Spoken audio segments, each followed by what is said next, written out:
बिस्मिल्लाहिर्रहमानिर्रहीम, अस्सलामुअलैकुम। आप देख रहे हैं ताज 92 न्यूज़ और मैं हूं नाइला भट्टी। शामिल करते हैं आज की हेडलाइंस।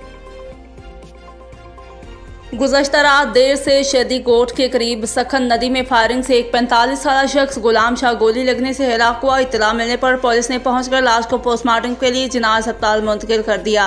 वाक़े के खिलाफ जंबहक शख्स गुलाम शाह की वर्सा ने एहतजाज करते हुए नेशनल हाईवे पर धरना दिया और रोड ब्लॉक कर दिया।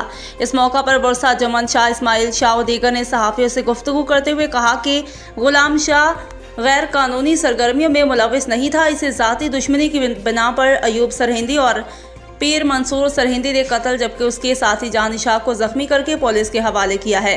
दौरान एहतजाज SHO शाह लतीफ़ राव मुज़फ़्फ़र मसर ने मुज़ाहिरीन से मुज़ाकरात करते हुए उनकी मर्जी से पीर अयूब सरहिंदी और पीर मंसूर को नामजद करने का मुतालबा तस्लीम किया, जिसके बाद एहतजाजी धरना ख़त्म किया गया।